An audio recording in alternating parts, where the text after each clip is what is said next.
All right, everybody. This is the Pro Wrestling Wire podcast. I am, of course, Rick Del Santo. I have a very special guest this week, someone I've been looking forward to speaking to for quite a few weeks now. The American GI, Richie Scruggs. Sir, welcome to the show. Oh, glad to be here, my friend. Glad to be here. Thank you. And thank you for taking the time this evening to sit down and have this conversation. So I want to know, of course, I discovered you in South Atlantic Pro. We'll get there in a little bit. So I want to know, but what was your interest in professional wrestling as a kid? And did you play sports as well?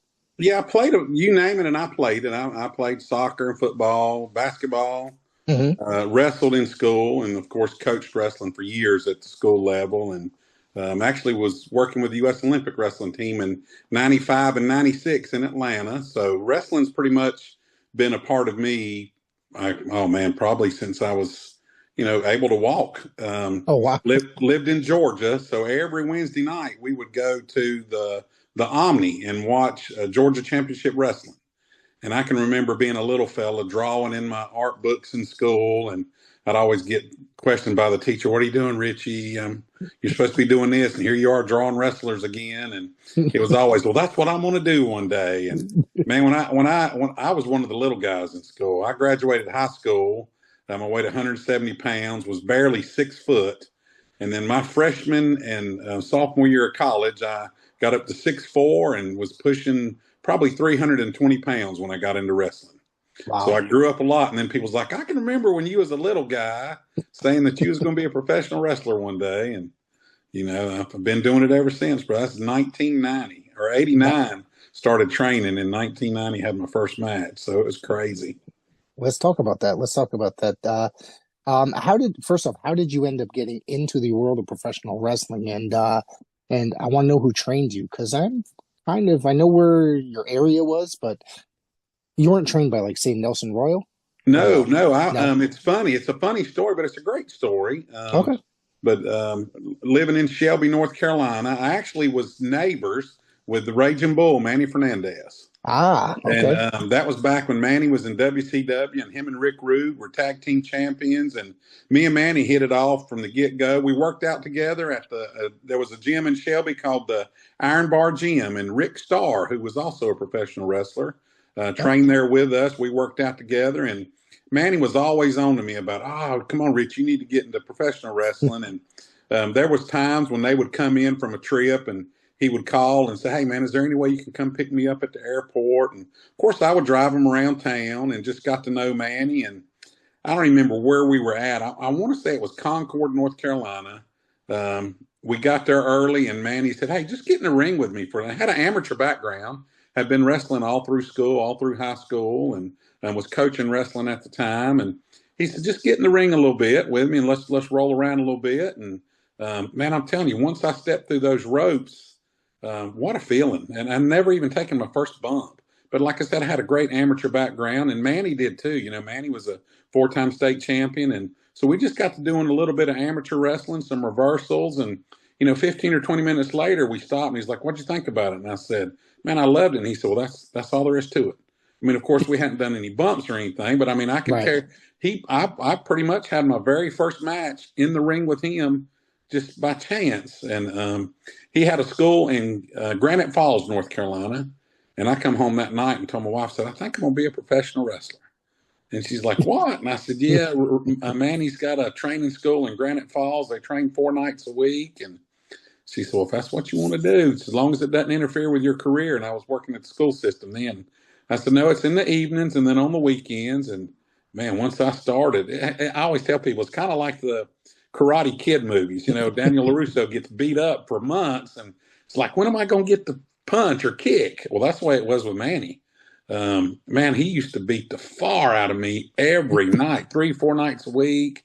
Sometimes I don't even remember how I got home. My head was hurting so bad. And I can just remember, after 6 months probably of just getting the tar beat out of me, I finally learned how to give back. But Just by chance, there was actually, you were talking about South Atlantic, there was actually a guy. I've always grew up, everybody knew me as GI because I'm an Army brat. My dad was in the military 30 years and grew up in Fort Benning, Georgia, Fort Jackson, South Carolina, Berlin, Germany, Fort Knox, Kentucky. So I've Wow. always had the flat top. And when I started training with Manny, we knew it was going to be a GI character. Right. We even thought about the real American Richie Scruggs. And so there was actually a guy that had just broke into the business in South Atlantic that went by the American GI. And Right. and I still don't know the story there, Rick, what happened to this gentleman. But I'm sitting at home one day, and this is the, middle of June, and Manny calls and says, "Hey, I got you a match." And I said, "Awesome. Who's it with?"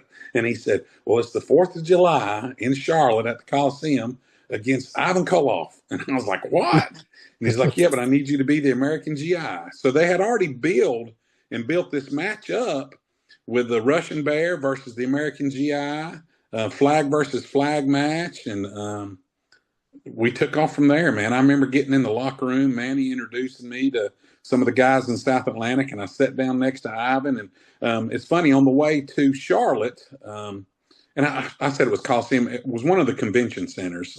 Right. But I remember asking Manny, I was nervous as I'll get out. I was scared to death because, Ivan was a big name. And Manny said, he's probably just going to put the boots to you and just beat you up a little bit. And you'll get home, and Tammy will see the word Russia on the side of your head where he stomps on you a little bit. And he had me scared to death. And I think Manny already knew the outcome, but I didn't. So I get to the arena, and I'm sitting down in the back talking to Ivan. And of course, man, what a great guy. Good. We hit it Yeah. off. I'm talking about from day one. We hit it off. And of course, I'm like, man, what are we going to do? And of course, Ivan talks in his Russian voice and says, "Brother, this is the 4th of July. You just get out there and beat the brakes off of me." He said, "I'll never get out of this place if the Russian Bear beats the American GI on 4th of July." And we had a great match. Of course, he carried me. He carried me through the whole match, got the 1, 2, 3 at the end. And we took that match on the road for the next several months. Every town we were in, North Carolina, South Carolina, Georgia, it was the American GI versus the Russian Bear, flag versus flag. And that's how it started for me, man. And just what a great way to start. I mean, I knew I was wanting to do a GI character, and it just fell into place for me. And that was 1990. And that's it, man. I've been running that American GI character ever since.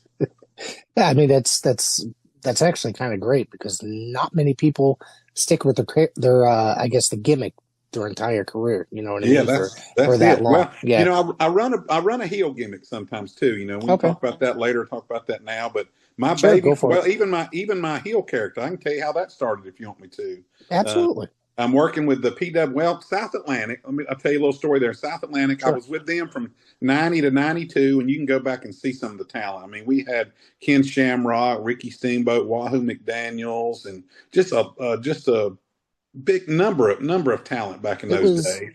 it was basically they were trying to take the syndicated market that say the NWA in Mid Atlantic was, Exactly. and hit all those towns because all those it had, Jim Crockett Promotions had become WCW. They weren't hitting certain towns, and I believe it was Paul Jones, not the number one Paul Jones, but Paul the other. Jones, yes. Yeah, yeah, and Yeah. he wanted, and he had another guy that was given the money. Can't remember the name right now, but he was given the money, and they were running the shows, and it was literally you watch it. It's that good old school Oh, it's style very old. Southern wrestling. That's all I Yeah, knew. yeah, That's all I knew was old school. And I've kept that yeah, 35, 36 years in the business. I'm still just old school. The guys I yeah. work, guys I wrestle with, there's a lot of young guys I work with, but they know when they get in the ring, it's going to be old school stuff. But I remember doing that for almost 2 years, traveling everywhere. Me and Rick Starr, Manny, but I remember I don't remember the exact location, but I remember them telling us, boys, we're done. South Atlantic's, pretty much we went under 92. So 2 years in the business, I was like, man, what am I going to do now? I had no idea. I'm driving through Kings Mountain, which is my hometown. And as I'm driving, passing the armory, my wife's actually with me. And I turn around and I said, I think that was the Italian Stallion in George South. And of course, she was like, what would they be doing in Kings Mountain? I said, I don't know. We're going to turn around and find out. So I turned around and pulled in, and of course they introduced themselves and said, "We run here once a month at Kings Mountain. The PWF was the name of it," and told them who I was. And of course, Stal had no clue, but George said, George had worked some with us in South Atlantic, and Right. Yep. he said, "Brother, we would love to have you." So this was like a Tuesday or Wednesday. They were there Saturday night. I went in and worked with them. And so from 92 to 97, I was with the PWF. And if you know anything about the PWF, we didn't get any days off. Those guys were working, WCW one night, WWF one night, and then 2 nights with the PWF. And we traveled. We had a calendar. We were booked somewhere every Friday and Saturday night. And then that's back in the days when we had, Charles Robinson, R-Truth, the Hmm. Godwins, Men on a Mission, you name it. They all came through there. And, and then I've just continued. I've always found somewhere to work. And it's just always worked out for me. So, Yep. I do have a question because I was talking about this with a friend today, and I really didn't have time to look it up. I know there's a DVD set that eventually got released of PWF stuff, but was there localized television at all for the There PWF? was. There There was. was. Yeah, Okay. we had a training school off East Boulevard in Charlotte, and then we run Okay. local television there. We used to tell people, and I mean, and we honestly believed it was going to happen, and it never did. But Hmm. we ran some great towns. I mean, we ran from Florida to New York. We were Okay. somewhere along the Eastern Seaboard every weekend, sometimes Thursday, Friday, Saturday night, sometimes Sunday afternoons. And but yeah, they had local TV, and like I said, all that talent come through there. And what I liked about the PWF is you never had to worry about who you were going to work because everybody could work. And we Right. thought it was going to be WWF, it was going to be WCW, or vice versa, and then it was going to be PWF. We honestly felt like we were in the same league. Of course, we had a lot of the enhancement talent. All those guys were enhancement talent for WCW and WWF. So everybody knew Right. how to work, man. And then, of course, in '97, Stal and George had their little split, and there we were looking for other places to work. But by then, a lot of people were running the territories, NAWA, New Millennium Championship Wrestling. So I've never had a problem finding a place to work. I've just always been able to work. And then, of course, started our own Wrestling for Christ Federation several years back. And just we're booked solid, man, somewhere all the time. You're talking about the NAWA that's currently in existence out of North Carolina, correct? Yes, sir. That one. NAWA, and they, Okay. oh man, they're wide open too. Michael Elliott from NAWA, and of course, he Yep. uses a lot of the local talent, and it's the same thing there. You go there, you really don't have to worry about who you're going to work because you know you're going to have a Yep. good match. Those guys really they put on a great show.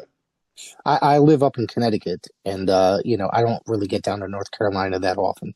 But I was actually there this summer twice because my niece got married, 20 minutes from Charlotte, and I didn't get a chance to go explore any wrestling in the area like I had wished because I was so busy doing family stuff. But I do watch the NAWA television on YouTube each and every Yeah, Saturday morning. yeah, So, and I've been watching it for years. Ever since I discovered it, I'm like, it's good. It's old school style it's old professional school. wrestling.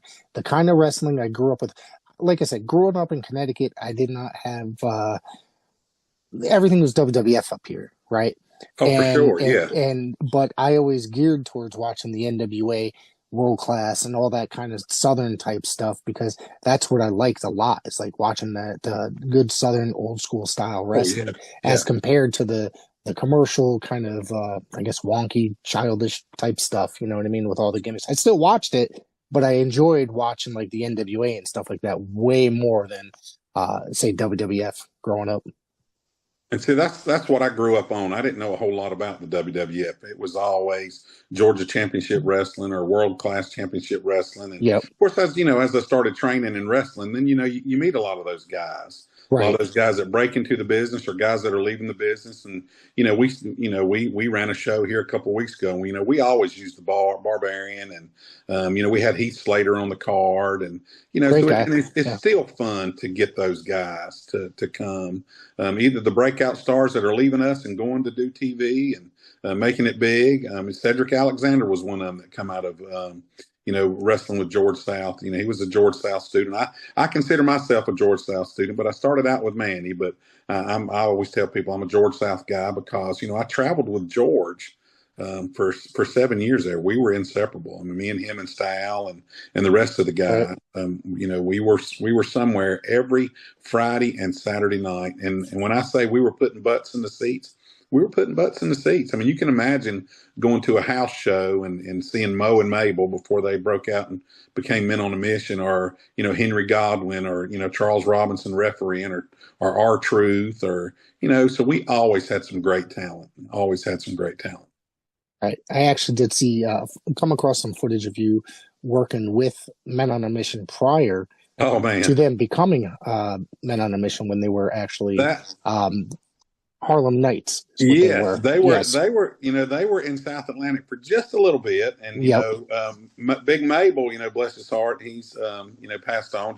Mo just passed on himself, but hmm two great friends. We stayed in touch over the years, and but I brought them in to the PWF, and I can remember telling Sal and George. I think we were in like Hamlet, South Carolina, and I said, I got two South Carolina guys I'm going to bring this weekend. And I said, you're not going to believe their size. I said, one of them's like 6'10" and 500 pounds, and of course I was like, yeah, okay, whatever. But I can remember. I said they're coming tonight, and I can remember when they walked in the door. Stal was like, I don't think that guy's gonna have to be last. We can't put 10 guys in the ring. I don't think our ring's gonna hold up. And of course, we traveled all over the country with them, and then you see what happened to those guys, man. Henry Godwin, Mean Mark was his name at the time, but broke into the business, same thing, man. What a great run, and we had with the PWF, and the documentaries are good. I liked it because I was there. Some people didn't like it. There was just some hokey stories that go on in it, but that's like any federation. You're going to have some funny stories. You're going to have some silly stories, but it was a great time. And I tell people all the time, if it weren't for Sal and George, and I know they got a bad rap over the years with some stuff that supposedly went on, I never had any issues with it. But I tell people, if it weren't for Sal and George, a lot of these guys wouldn't be in the business today. Right. I've never heard anything negative towards George. Yeah. I've always heard stories about Italian Stallion. Yeah. I don't know personally because I wasn't there. You know what I mean? But it's always, he would take money from bookings for people he would bring with him and stuff like that. That's just what I heard. You know what I mean? I don't know how true any of that was. I tell people all the time, and it goes back to, if there wasn't an Italian Stallion, there's probably, I don't know how many guys, man. I've never really thought about it. We wouldn't hear of the Henry Godwins or the Men on a Missions or the Charles Robinson. I mean, they gave you a place to work every week. Gave you a place to work. So, I love those guys. Even the Hardy Boys, because I guess he used to bring them up to I can remember. I can remember Matt and Jeff. I can remember. I want to say their tag teams was like High Maintenance or something like that. But even them, those guys, and those were two of the guys that I remember. And I can remember telling guys, these guys are going to be special. Yeah. I mean, I said that these guys, I mean, they just keep coming back. They're working, getting better every week. And, man, look what they've done for the business. I mean, really. They're pretty innovative. And even still to this day, there's people that are totally influenced by them. It's not my style because all that, some of the stuff that they do, obviously, I know. Even see Jeff can barely walk at times, I know. Because of some of the stuff he's done. But, you can't deny how influential they were on the professional wrestling industry as far as stuff like that goes. Yeah, exactly. I tell people all the time, those guys were high flyers from the start. Yeah. And I've always said, boys, if you see me one of my finishing moves for years was coming off Bobby Eaton had the Alabama Jam. Well, I had the GI Jam is what I called it. It was the leg drop off the top rope. But as I've gotten older, I tell guys, I said, listen, boys, if you see me getting on the top rope, I've done bumped my head or something. You better get out of the way. So those days, but I've always been old school. I've always been chain wrestling, mat wrestling. It just came natural to me. Yeah. I know you mentioned starting off against Ivan Koloff, and have you ever worked with Vladimir? I've worked with Vladimir quite a few times. Matter of fact, it's been a few years back. We did some stuff in North Wilkesboro, North Carolina. Vladimir was on the card, and he was with South Atlantic for a little while, but never worked against him, but was there on a lot of the shows with him. Okay, I'm interviewing him tomorrow night. Oh, he's a great guy. Yeah, he's a great guy. Yeah, we've spoken on the phone several times. and he's a good guy. He's fun to He talk is. to because he's got already, and I haven't even hit that record button. He's had some great stories to tell me, Oh yeah. and so I'm looking to sit down and actually record and have that interview with him. So Well, yeah, he was a lot closer to my tag team partner, Dan Holman, that I've been with for the last, oh man, I guess me and Dan's been together 12 years. And I mean, okay, we still break out and do individual matches. You know, and like I said, yep, I'll wrestle as the American GI, but when we're tagging, we wrestle as AWOL. I mean, he's 6'5", 300 pounds. I'm 6'4", 270. We've actually been to shows before, Rick. I'm telling you, hmm we've been to shows and we show up, and I guess maybe the promoters didn't really look to see how big we were. And I mean, we're by far, we're not the biggest guys in the business, but independent wrestling, we go and show up a lot of times, and I was like, can one of y'all wrestle as like AWOL? Like, can your partner be AWOL #1 and wrestle you as the American GI? Because I don't think anybody to work y'all. So we sometimes we have to wrestle each other, which is fine. If it's a Friday night and a Saturday night, tomorrow night AWOL #2 will wrestle Big Dan Holman. But yeah, me and Dan's been, but him and Vladimir's been real close over the years. Been real yeah, close. yeah. That's an interview. I'm looking forward to that because, Yeah, like I said, he's a great guy. Been around a long time. Been around. Jimmy Valiant, Boogie Woogie Man. Legendary Boogie Woogie Man. Wait a minute, baby. Wait a minute. Hang on. What are you doing around What was that here? calling you, brother? This is Was that our Jamie? neighborhood. You done made a young man's game. You should be retired, Boogie. Wait a minute, boys! Let me take a bite of my king dog. You say King Dog? King Dog? Is that what you said? What? What happened?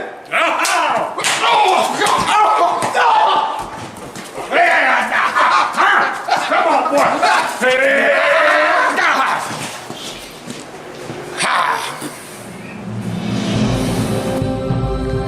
Don't let hunger bully you. Get yourself a king dog, and you too can become a super hunger fighter.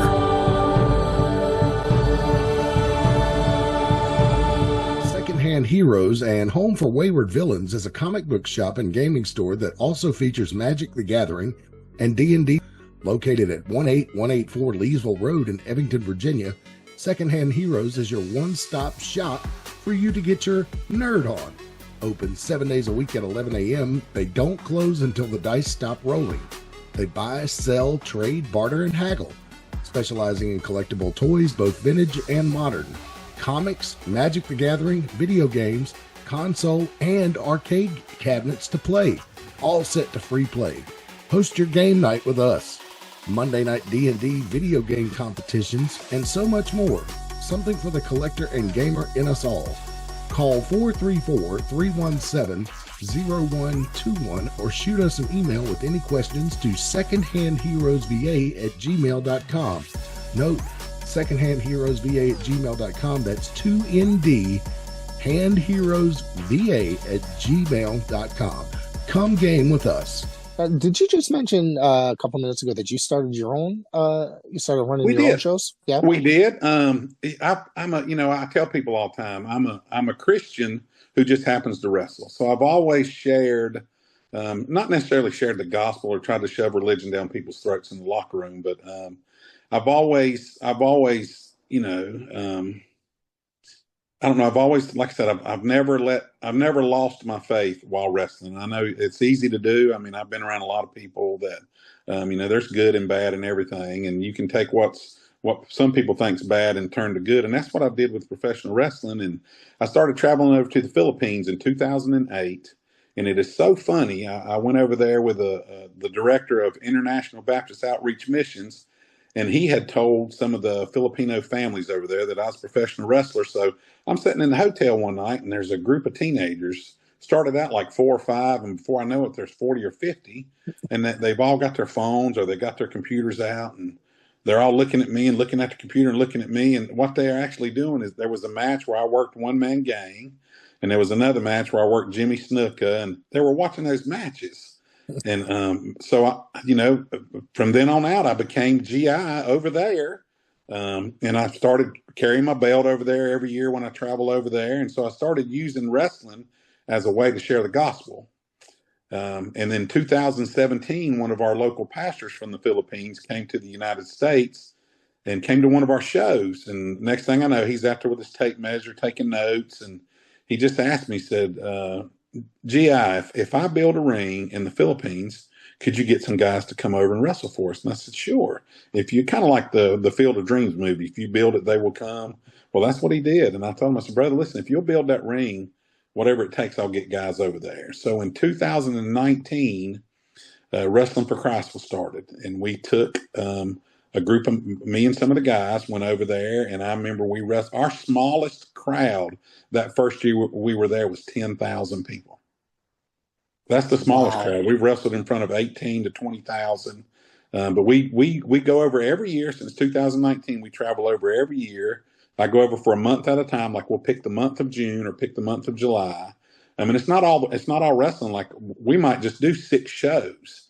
But we do vacation Bible schools and youth camps, basketball camps. But we use wrestling as a means to draw the people in, and then we get to share the gospel with them. And so that's where Wrestling for Christ came in at. And man, it took off. 2017, it has taken off. Our home base is Kings Mountain. We run there sometimes twice a month, and then we just venture out. We do a lot of the fairs now. We've been going to the conventions every year and getting booked on a lot of these fair shows. And so, yeah, Wrestling for Christ started then, and man, we're wide open. We are wide open. Not trying to compete with anybody because my guys still work. I mean, they work with the New Millennium. They work with NAWA. They work with Evolution Pro Wrestling. So we don't, it's just a group of guys that put on a family-friendly, Christian-based show. Every match that every night that we work, we always have a guest speaker. It doesn't have to be a preacher, just somebody's got a story to tell, something inspirational. And man, it's just God's opened a lot of doors for us that way. And that's where the WFC come in at, Wrestling for Christ Ministries. And so we stay busy. We stay busy all the time. That's amazing. I'm going to throw this in there because you're talking about being a Christian your whole life. And just this past July is when I decided to give my life to Christ, and I was baptized. Wow. I was baptized two weeks later. See, I grew up. I got a sweater on, but brother, I got goosebumps. I love, I love talking to like-minded Christian brothers. Yeah. And, it's just, I don't know, and I don't bash anybody. Somebody had asked me one time, I've got a friend that, as far as wrestlers go, do they have to be a Christian to wrestle? I'm like, no. Right. But we want to mentor them. If they start coming and liking it, at least I know they're going to hear the gospel. At least I know they're going to be in the locker room where it's clean, our music's clean, our dress is clean. I mean, as far as when I say dress, my guys wear shirts in the ring. And I always look at it like this, Rick. I don't want anybody to come into one of our events. I want you to be able to bring your grandbaby, but I want you to bring your grandma too. And I don't want anybody leaving saying, I wish I wouldn't have seen all that, or I wish, so the music's clean. We listen to all the music my music man does. And of course the guys wear they promote themselves. Like if me and Dan's in the ring, we wear our AWOL shirts, but we keep our clothes. But now we wear tights. We wear all the wrestling gears. My grandma said, if I ever see you in your underwear, son, I'll never come watch you wrestle. So nobody wrestles in their trunks. Everybody wears tights, but it works, man. It works. Heath Slater, like I said, Barbarian, George South. We've used a lot of those guys, man. And everybody's Ricky Morton, Robert Gibson. We've used Rock and Roll Express on quite a few shows, and it works. We try to be different, but we guarantee you're going to get the same thing at our shows that you get anywhere else.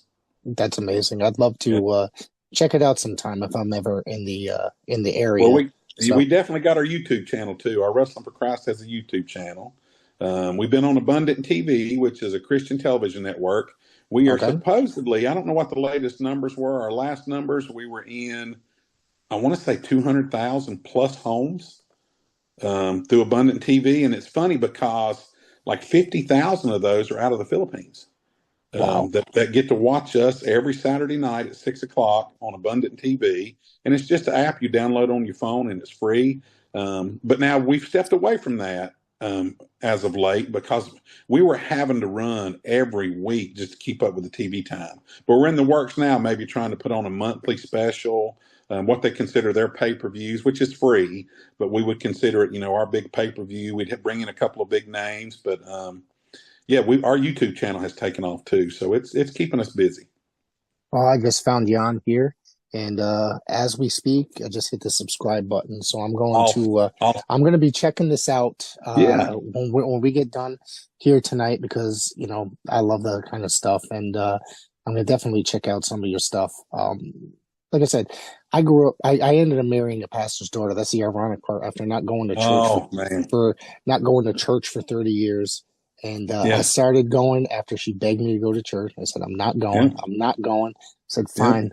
I walked in. I said, holy crap. I said, my life changed that night that I walked in there. Yeah. Hey, And I was the same way. I was the same yeah. way, brother. I tell people all the time. I didn't grow up in church, but I was working at Bojangles on the weekends when I was home from college, and I can remember walking into Bojangles, and my wife, which we've been married 36 plus years now, she was working at the register, and I tell people it was love at first sight. But it was, you know what? I could tell something was different about her, the way she talked, Right. walked, looked, acted, and I wanted that, not just the female. I mean, it was love at first sight. And then come to find out she was a born again Christian, invited me to church, and it was, no, I ain't going to church. No, I ain't. But man, when the first Sunday morning I went, it hit me. And Yeah. my life's I've not always been the best guy, which none of us are, but it's changed me. It's changed me. My walk with the Lord closer now than it's ever been. And, still with me. She's put up with wrestling all these years, and she'll come to a show every so often, but I find her coming to more now that we're doing the Wrestling for Christ Ministries. She really enjoys that. She enjoys the guest speakers that I bring in, the preachers, the youth pastors, the local, anybody that's got a good story to tell. So she does enjoy that part of it. Yeah. I haven't missed church since I started going. Awesome. besides the time I was like sick, Yeah. It's like, and that's that way. It's that way with me. I've since taken over the men's ministry at my church. Yep. And I keep our guys busy, and they're my biggest supporter of Wrestling for Christ. They make sure we've got everything we need for our trip every year. And me and the guys, we've never taken a dime of the money. We've all got good jobs. A lot of the guys are school teachers. A lot of just a lot of good workers, good talent. But they have regular lives, so the money that comes in the door, other than we pay the talent some, but it goes into an account, and that's what gets us over to the Philippines every year. Because it's not a cheap trip. I mean, we're buying 5, 6, 7 airline tickets and staying 3, 4 weeks at a time. But Lord's really opened the door, and we've never went without. We've always been able to get there and make it. But my church is always like, listen, I don't care how short you are. Y'all are getting there to share the gospel. And so they're my biggest supporters, Yeah. And the Philippines doesn't get much over there as far as that kind of stuff goes. It's one of the poorest countries in the world, and we do it for free. We do it for free. That first show that we had, I had a couple of the young guys with me, and they told me afterwards, they said, man, this must have been what it felt like to be Elvis or the Beatles, because we pulled into the compound and we couldn't get out of the car. The kids were climbing all over top of it, wanting to meet us. And that compound held about 12,000 people. The school did. But when we were in the ring, you could see over the wall, and they were up in the trees, up on the rooftops, just to watch the wrestling. And it has just, every time we've went since 2019, we've run no less than 5 shows, no running water, no electricity at a lot of these places. And we were there a few years ago, and temperatures are up around 125, 135 degrees with 85% humidity. And man, here we would complain about it, but man, we go over there and it's like the Lord says, listen, this is what I brought you here for. No complaining. Go out there and do your job and share the gospel, and it works. Since 2019, we've seen over 10,000 professions of faith. That's great. That's awesome. I know that Christianity is kind of really big over there too. And it is. I know we're getting away from wrestling a little bit, folks, that you're listening. You're gonna have to deal with that for a second. I do. Well, I was going to tell you a funny story. A minute ago I said the American GI has always been a babyface character, and it was in the early mid-90s. We were wrestling for Ted DiBiase, Heart of David Ministries in Wheeling, West Virginia. And of course, I drove up there, me and the guys, thinking I was going to be babyface American GI. And I still don't know who Jimmy Snuka was supposed to work that day. But I get back in the locker room, and Stal and George approached me and said, hey, we're going to have to change your matchup tonight. And I was like, that's fine. And I was like, yeah, but we're going to need you to wrestle heel. against Jimmy Snuka. At first, it was like wrestle heel, and then I was like, against who? Jimmy Snuka. So same thing. I get back in the back, and I introduced myself and sat down and talked to Jimmy, and we hit it off then too, man. But he was like, brother, I just want to get the Snuka splash. He said, you just beat me up, give me the Snuka. So that was my first time ever being a heel. Now that was hard coming out, getting the fans to boo me, and then getting in the ring because here I am, the big great American GI and fan favorite, and I don't know, man. Something hit me that night when I was a heel. I was like, I can do this. I like that reaction I'm getting from the crowd. And so the first time I ever turned heel was the match I had with Jimmy Snuka. Now that's on YouTube, American GI versus Jimmy Snuka. And I can still remember that, him climbing up on that rope and coming off of that splash. That's one of the greatest feelings ever this is a guy that I looked up to that's one of the biggest names ever. And here I am getting to take the Snuka splash. Now it seemed like it took forever for him to come down and land on me, but man, but that was it. That's the story about the American GI turning heel. And I was like, well, if Sergeant Slaughter can do it, American GI can do it. So, and Sergeant Slaughter had a great run too. He did. He did well. And like I said, I'll have certain promoters that'll say, GI, I need you to be a heel tonight. And I was like, bro, I love being a heel. Yeah, I'll do that.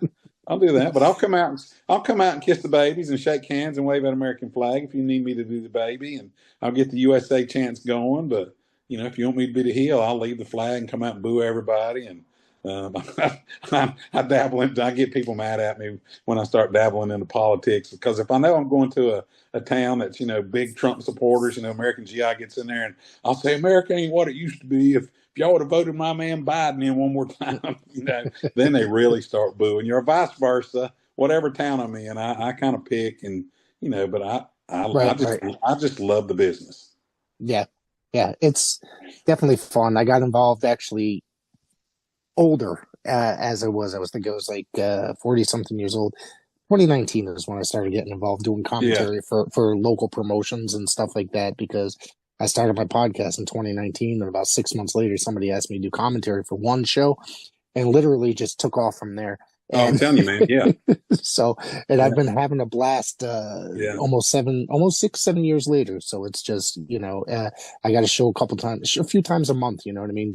That's awesome. That's awesome. Yeah, it's a blast. And, I had you were there till the end in South Atlantic, right? You said? Till the end.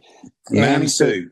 And you were there when I believe Greg Price took it over? Yeah. Correct? See, Greg's actually the one that he actually, I say my very first match was against Ivan Koloff. We were actually, and of course I was always told by Manny, anytime we go anywhere, just take your wrestling gear, just take your wrestling gear. And I met Greg Price at a flea market in Sweetwater Flea Market in Concord, I believe it was, North Carolina. And I cannot remember. It was Rocky Anderson. He was supposed to be one of the Anderson brothers, and Ricky Nelson against Manny, and Manny's guy didn't show up. And Greg Price was like, man, is there any way? I didn't even have a character at that time, so I don't even consider that my first match. But I met Greg that day, and since then, anytime Greg was running something and needed an American GI character, he used me. So we've always had a good relationship. Yeah. Haven't seen him in a few years, but I think he's still out there doing his stuff. Yeah, I think he just recently advertised he's doing a convention, maybe. Yeah, because he does the yearly conventions, I believe. He does do that, because I know he rented our ring a few years in a row there. We went and set it up, and he made sure some of my younger talent got in on some of the Tom Pritchard stuff, and of course, he was always good to us that way. But yeah, so I wasn't sure if he was still doing that, because that's been a few years back. I think the last one was last year, if I remember correctly. I hope my dates aren't off, but sometimes these the years melt together, and so when you're like me, my dates run together. Who I've worked runs together, and I get my dates mixed up. And I was like, well, it couldn't have been that time. I was like, well, maybe it was, but I know it happened. Yeah, you just don't realize. Oh man, that was 5 years ago. Oh my god, stuff like that. It's funny for me when I get guys in the business that I'm wrestling. I show up on a show somewhere, and it's like, gee, I used to watch you when I was a little kid.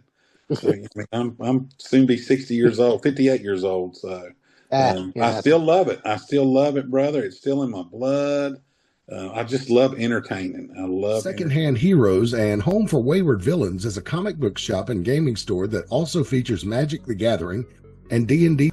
Located at 18184 Leesville Road in Evington, Virginia, Secondhand Heroes is your one-stop shop for you to get your nerd on. Open 7 days a week at 11 a.m. They don't close until the dice stop rolling. They buy, sell, trade, barter, and haggle, specializing in collectible toys, both vintage and modern, comics, Magic the Gathering, video games, console, and arcade cabinets to play, all set to free play. Host your game night with us. Monday night D&D video game competitions, and so much more. Something for the collector and gamer in us all. Call 434-317-0121 or shoot us an email with any questions to secondhandheroesva@gmail.com. Note, secondhandheroesva@gmail.com. That's 2ND, handheroesva@gmail.com. Come game with us.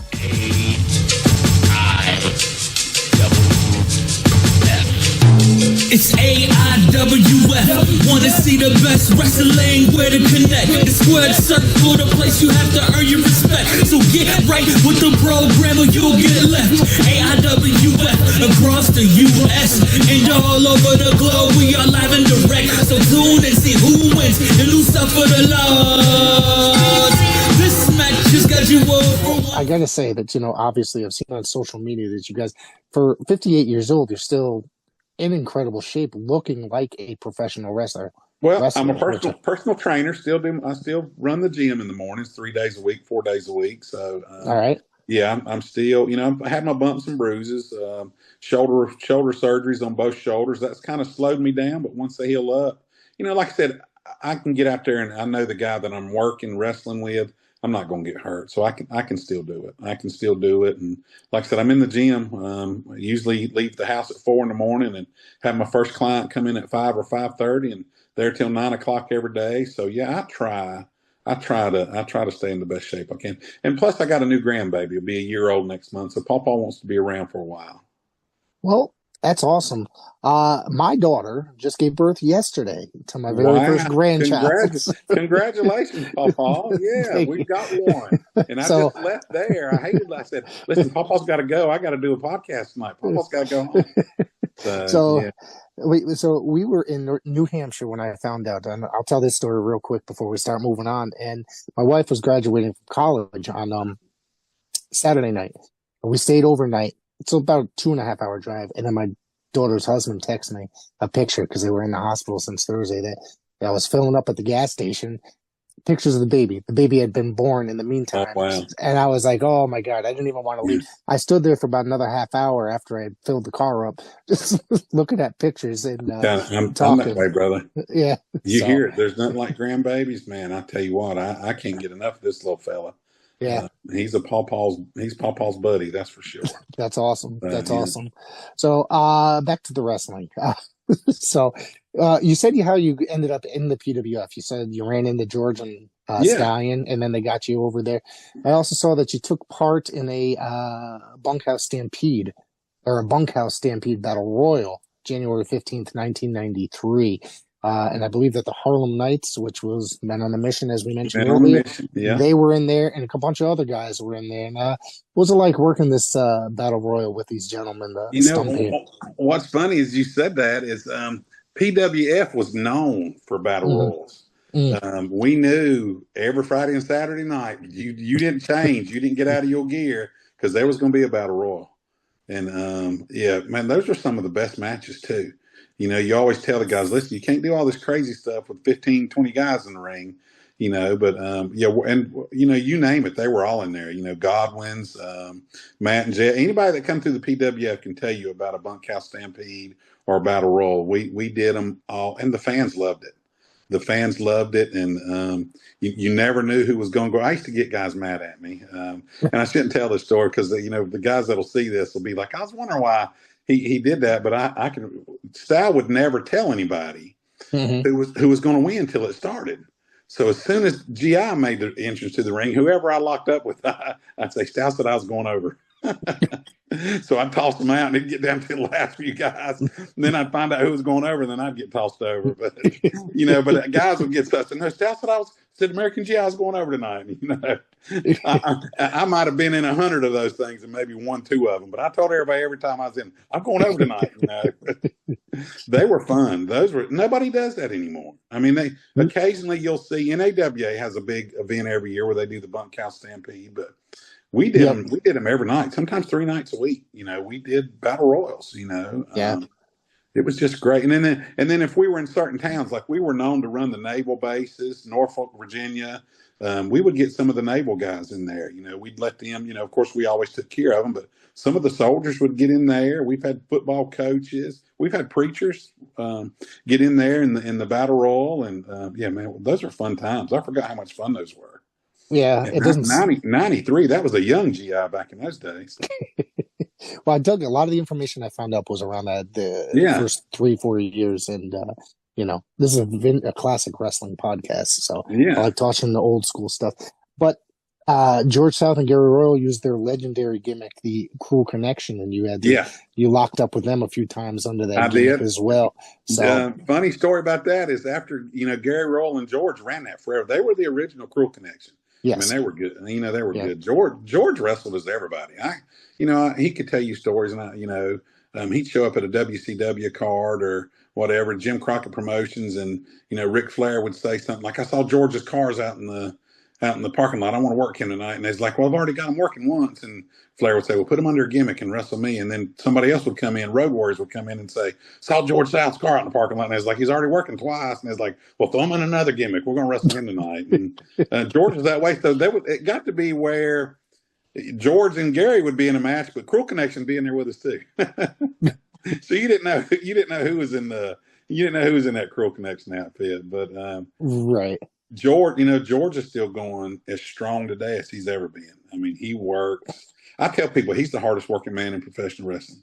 Still to this age, and I heard he's several people that have met him recently that he's got the largest gimmick table. He's got a store. He's got a store. Yeah, he said, "George, you need a table," and it's like, I kind of need 4, GI. If you can find me about 3 or 4 of them, But what a great! He's one of my best friends, and not just in wrestling. I said, I started out with him in '92, and he texts me this morning, just text me, see how things was going, and he'll call me tomorrow, or he'll call me Thanksgiving Day and say, "Happy Thanksgiving, brother. I love you." And we have always been that close. He's always been there for me, and he runs the EWA, the Exodus Wrestling Association. He always uses us. He'll say, "I need you and Big Dan on this date and this date," and we're there, and we'll rearrange our schedules to work for George, because, like I said, if there was no George South, there probably wouldn't be an America. I don't know where else I would have went when South Atlantic went under, if it wouldn't have been for PWF. There wasn't really anybody else out there. I mean, there wasn't at the time. Yeah. What about wrestling the Italian Stallion? You actually wrestled with him. Oh, man, I loved him. I loved working with Stout there. We tagged together. Our biggest matches was either, usually against Henry Godwin or, Mean Mark and George South. And we had some great matches with Men on a Mission or, Harlem Nights. We could run those matches every Friday and Saturday night for months and months and months and not have the same match, because those guys knew what they were doing and we knew what we were doing. And, oh man, fun times. I'm so glad you asked me to do this, because I just forgot. Man, I love wrestling more now than I have in a long time, just because I'm talking about these stories, Funniest story I could ever tell anybody is I did a show with George South in Mississippi. And of course I drove, and it was a 13-hour drive. Ooh. So George meets me at my house, and we talk wrestling when he gets in the car, and we get to the hotel that night 13 hours later, and we're still talking wrestling. On the way back, same thing. We get in the car, we talk wrestling. You want to talk about some of the best stories in the world. He's got some, not only the best, but the funniest, because he's wrestled everybody. He has wrestled everybody in the business, I'm telling you. And still wrestling. Wrestling. Wide open, nonstop. Wasn't he holding a belt in the NAWA not so long ago? Maybe a year or two ago? Yeah, I remember that. And I think that might be the one that the Carolina Dreamer, Pony Johnson's now holding. But George held that. And, here not too long ago, he wrestled for the NWA title. That was a big to-do with NWA. They put him in a match. And, of course, people say I didn't get to see the match, but they said it was an unbelievable match. But he wrestled a buddy of mine on the NWA TV show, Wrecking Ball Legursky, if you're Yes, familiar I with know him that at name. all. I don't know him, Yeah. but I know the name. Well, he's from my area, and he's kind of big up here in the Northeast, Yeah. and he signed to the NWA, and I think him and when he was in the tag team, the Fixers, hey, they were running a small program, probably Yeah. 2-3 weeks with George South, and they took him on 1 week. But this is during the COVID area, during the Yeah. when they had no fans in the arena, Yeah. if I remember correctly. Yeah. That's how far back. So, it's kind of cool to see George, somebody to me that I really loved watching as a kid, going up somebody I know that's in the NWA now. You know what I Yeah. mean? So Yeah, after all these years, and like I said, he taught us when we were with PWF. He said, if you'll just close your mouth and listen, Mhm. you'll go a lot of places. yeah, And I think a lot of guys really took that to heart, and they're all still working today. Most of those guys that I worked with in the PWF are still in the business. Maybe not as busy as like I'm busy all the time. If I'm not wrestling, it's because I've turned down. Like I've taken the holidays off. The whole Wrestling for Christ took the holidays off. But we work Wrestling for Christ and New Millennium Championship Wrestling is what you'll see on our YouTube channel. We've already got every date booked for next year. We book them a year in advance, and then that's not counting the fair shows and the church events. So we still stay very busy. And George has been right there with us. And if we're off, George is working. He never takes off. He's working somewhere all over the country. He's working everywhere. and he's a very big Christian as well, from what I He is. understand. What a great. Yeah. He has spoken at a lot of our events. He's my go-to. If I have something happen and I can't book a speaker, somebody calls in and says I'm not going to be able to make it. George is always there. He never hesitates to share. He loves to share the gospel, which I do too. But we don't shove it down anybody's throats. And that's why I said earlier, you don't have to be a Christian to wrestle with WFC. You'll get to hear the gospel. So we know we've planted a seed, so to speak. Right. Did you ever get a chance to go to maybe WCW or anything like that? Believe it or not, I was teaching school at the time. Mhm. That was when Matt and Jeff, the Godwins, Men on a Mission, they went. Shane Austin, which was Ray Hudson, Stal and George were known for taking guys every week. And trust me, I got offered every week to go, but I would have to miss school. My wife was a banker, and man, I loved my career. I loved working at the school system. I loved coaching. I coached 5 sports year round, and so I've just enjoyed. But no, trust me, Kevin Kelly was opportunity. He had reached out to me one time years ago about bringing me into WWF. But Stal and George took all the guys. They took all the guys to WCW and WWF, and I never went. Just didn't feel led. I didn't feel led of the Lord. I was, like I said, I got saved in '88 and didn't start wrestling until '90. So it was something I always prayed about. I just never felt led of the Lord to go. And I can even remember wrestling Ivan in 1990, and he was like, "Brother, they need an American GI gimmick right now. This can go somewhere. This can go somewhere." And it wasn't that the opportunities weren't presented to me, because they were. I just chose not to go. Right.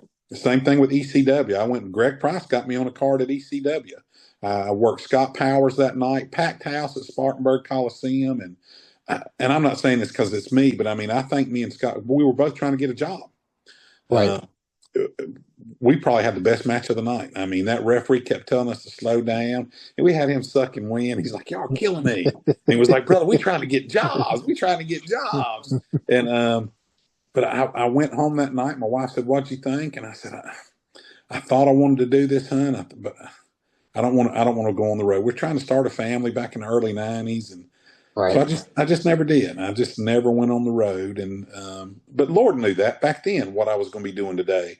And had I went on the road with all those guys and traveled, 200 dates a year, I don't know what I'd be doing today, brother. I'd probably be all beat up, and couldn't handle it. But Lord, God knew back then. He knew it was all in His time. But I had the chance. I remember Matt and Jeff going, the Godwins going. I remember Mark calling me and said, "Hey, brother, cut TV on. We're making our debut."